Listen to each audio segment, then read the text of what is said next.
오늘은 세상에서 가장 크고 위대한 기적이란 제목으로 말씀을 전하도록 하겠습니다. 오늘 본문에서는 바리새인들과 사두개인들이 예수님을 찾아와 표적을 보여달라고 요구하는 내용들이 기록되어 있습니다. 바리새인들은 보수적인 관점으로 율법을 지키며 경건주의적인 삶을 살았던 사람들이고, 사두개인들은 진보적인 관점으로 율법을 해석하며 세속적 정치에 깊이 관여했던 사람들이었습니다.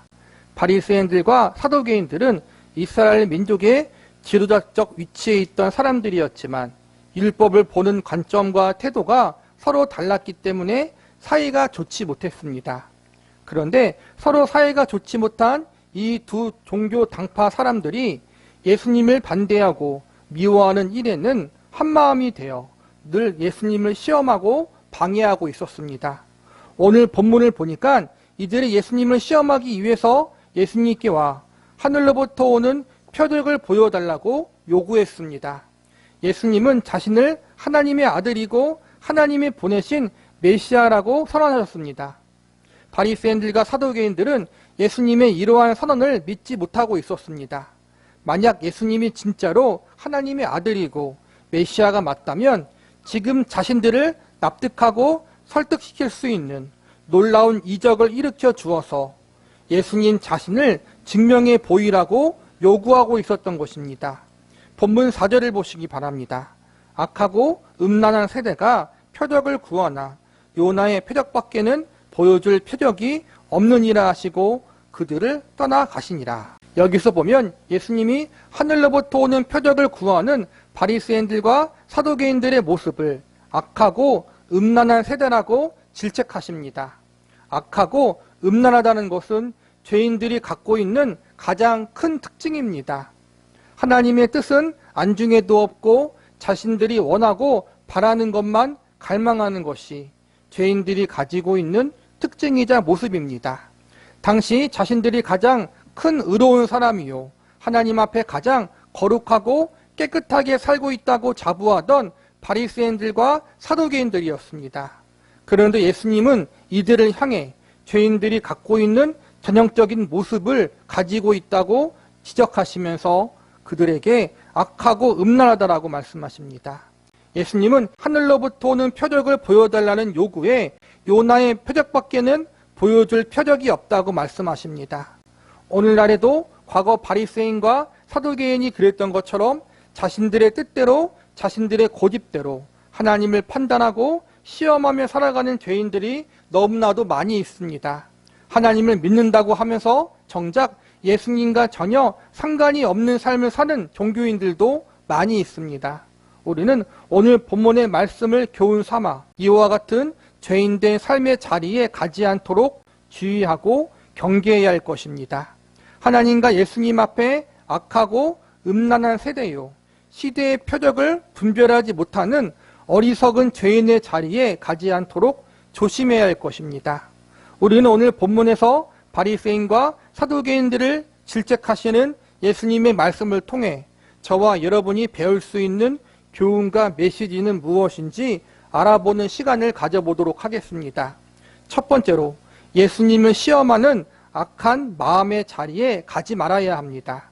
본문 1절을 보시기 바랍니다. 바리새인과 사두개인들이 와서 예수를 시험하여 하늘로부터 오는 표적 보이기를 청하니, 오늘 본문의 첫 시작에 보면 바리새인들과 사두개인들이 예수님에게 하늘로부터 오는 표적을 보여달라고 요구하는 장면이 나옵니다. 자신들이 예수님을 믿을 수 있도록 마음을 움직일 수 있는 크고 놀라운 기적을 보여달라는 것입니다. 그런데 지금까지 마태복음 설교 말씀을 들으면서 예수님이 얼마나 많은 기적과 이적을 행하셨는지 우리는 배웠습니다. 바리새인들이 찾아오기 전, 사두개인들이 찾아오기 직전에도 칠병이어의 기적을 베풀어 주셨고 맹인과 벙어리와 다리가 불편한 사람들을 온전케 해주셨습니다. 또한 예수님은 사람들에게 율법을 비롯해 하나님의 말씀에 대해서도 아주 자세하게 가르쳐 주셨습니다.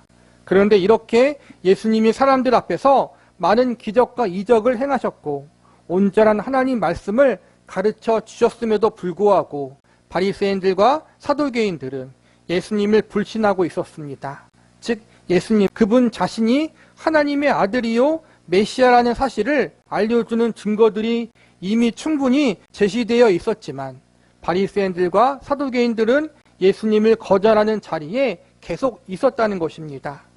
바리새인들이나 사두개인들이 예수님이 행하신 기적과 이적을 못 본 것이 아니었습니다. 그들도 직접 예수님이 행하신 기적과 이적을 목격했고 예수님의 가르침을 들었습니다. 그러나 그들은 끝까지 예수님을 믿지 않고 거절했습니다. 즉 바리새인들과 사두개인들이 예수님에게 하늘로부터 오는 표적을 보여달라고 요구했지만 이것은 진정으로 예수님을 믿고 싶어서 요구한 것이 아니라 예수님에게 흠 잡을 것이 없나 시험하기 위한 나쁜 마음과 의도로 요구한 것입니다. 이러한 나쁜 마음과 의도를 가진 상태라면 예수님이 또 다른 기적과 이적을 행하시더라도 이들은 결코 예수님을 믿지 않을 것이 자명합니다. 요한복음 11장에 보면 예수님이 죽은 나사로를 살리는 기적을 행하시는 장면이 나옵니다. 나사로가 죽은 지 며칠이 지나 장사까지 지내 무덤에 안치해 놓은 상태에 있었습니다. 이 소식을 듣고 예수님은 나사로 무덤에 갔고 무덤 가까이 가자 썩은 냄새가 진동하기까지 했습니다. 그런데 예수님이 나사로야 나오너라 이렇게 말씀하시자 죽은 나사로가 다시 살아났습니다. 이러한 크고 놀라운 기적까지 보여주셨음에도 불구하고 여전히 바리새인들을 비롯해 사두개인들과 서기관들은 예수님을 믿지 않았고 오히려 더욱 마음을 악하게 먹고 예수님을 핍박했습니다. 결국 이들은 처음부터 예수님을 믿을 생각이 전혀 없었던 것입니다. 시브리서 3장 12절과 13절에 보면 다음과 같이 경고하고 있습니다. 형제들아 너희는 삼가 혹 너희 중에 누가 믿지 아니하는 악한 마음을 품고 살아계신 하나님에게서 떨어질까 조심할 것이요 오직 오늘이라 일컫는 동안에 매일 피차 권면하여 너희 중에 누구든지 죄의 유혹으로 완고하게 되지 않도록 하라.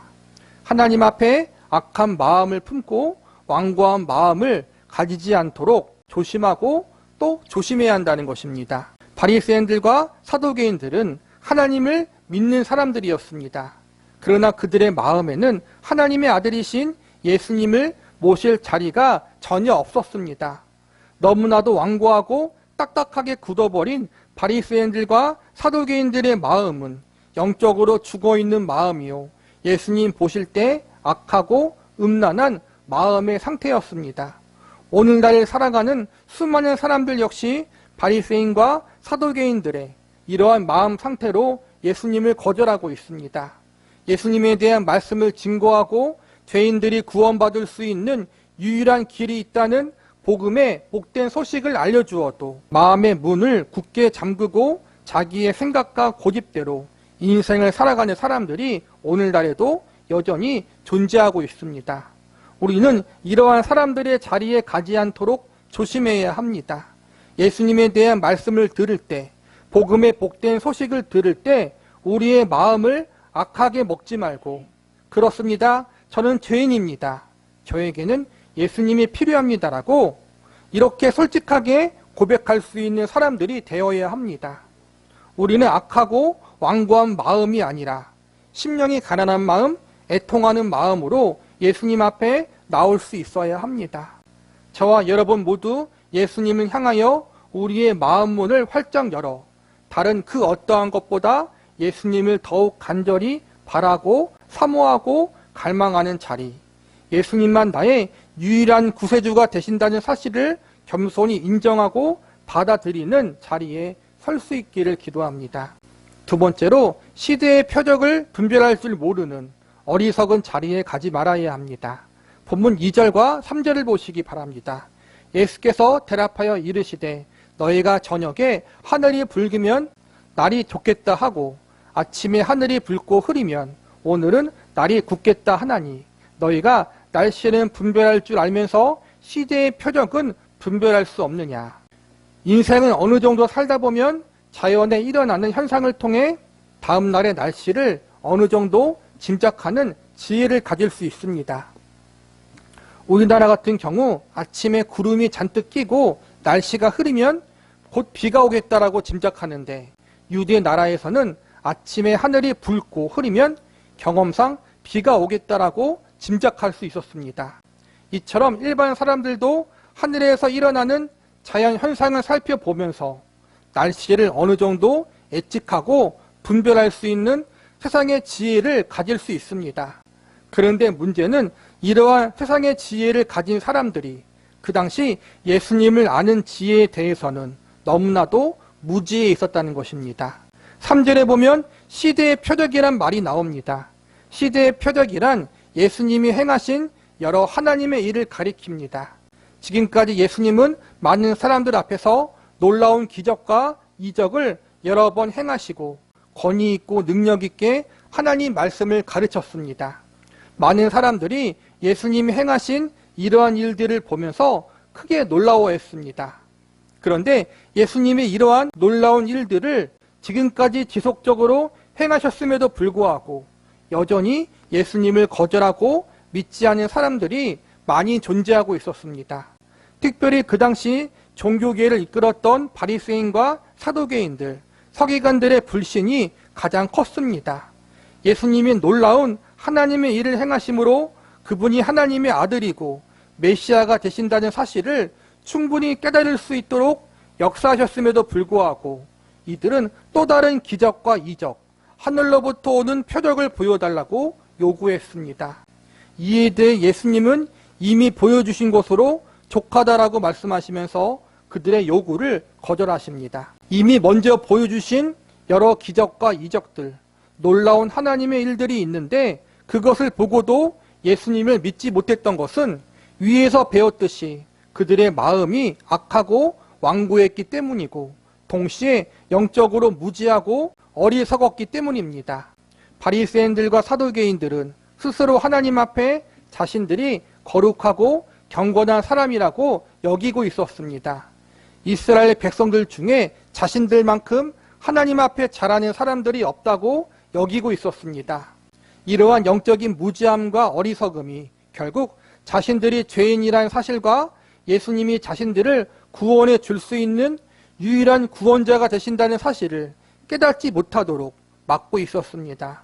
오늘날 우리에게 있어 시대의 표적은 성경 말씀이라고 할 수 있습니다.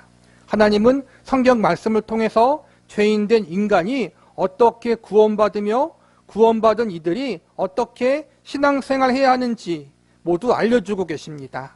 특별히 성경 말씀을 통해서 예수님의 구원자 되심에 대해서 숨김없이 만천하에 드러내어 주셨습니다. 그런데 많은 사람들이 바리새인과 사두개인들처럼 영적인 분별력이 없는 상태, 영적으로 무지하고 어리석은 자리에 있기 때문에 성경 말씀을 믿지 못합니다. 성경 말씀에서 알려주고 있는 구원의 길을 외면하고 거절합니다. 성적 지혜로는 뛰어나지만 정작 예수님에 대한 지혜는 전혀 없는 영적인 무지함과 어리석음의 자리에서 벗어나지 못하는 사람들이 너무나도 많이 있습니다. 제 멋대로 성경을 해석하고 스스로 가장 잘난 사람인 것처럼 교만한 자리에 서 있는 현대판 바리새인과 사두개인 같은 인간들이 너무나도 많이 있습니다. 이들을 향한 예수님의 평가는 악하고 음란한 세대요, 영적으로 무지하고 어리석은 자리에 있는 자들과 같다는 것입니다. 우리는 영적으로 무지하고 어리석은 자리에 가지 않도록 조심해야 합니다. 영적으로 무지하고 어리석은 자리에 가지 않기 위해서 가장 필요한 것은 하나님의 도우심의 은혜를 구하는 것입니다. 우리는 우리 자신이 한이없이 부족하고 연약한 자이며 죄인 중에 죄인이라는 사실을 겸손히 인정하고 하나님의 도우심의 은혜를 구할 수 있어야 합니다. 무엇보다 하나님이 오늘날 우리에게 남겨주신 시대의 표적인 성경 말씀을 소중히 여겨야 합니다.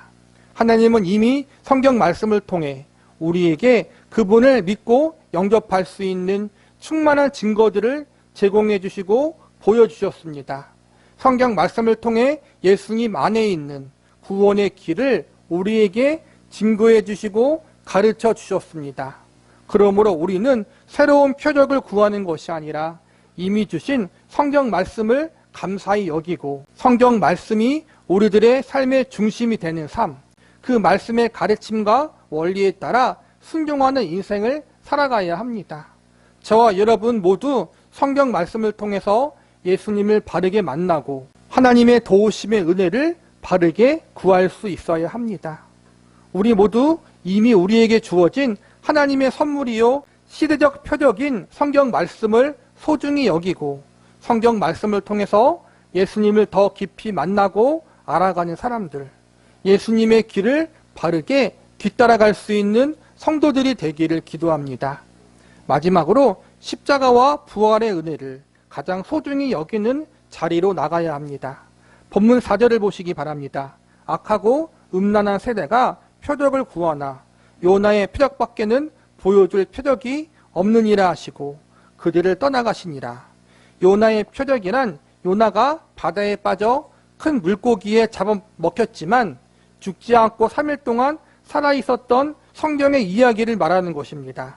이것은 앞으로 있을 예수님의 십자가에서의 죽음과 죽음 이후에 있을 부활의 사건을 상징하는 비유라고 할 수 있습니다. 또한 악하고 음란하다는 것은 하나님의 아들이신 예수님이 직접 이 땅에 성육신하여 오셔서 기적을 행하시고 하나님 말씀을 직접 가르쳐 주었음에도 불구하고 여전히 예수님 믿기를 거절하는 바리새인과 사도개인들의 모습이 예수님 볼 때에는 매우 악하고 음란하다는 것입니다. 좀 더 넓게 적용하자면 예수님 믿기를 거절한 모든 이들을 지칭한다고 할 수 있습니다.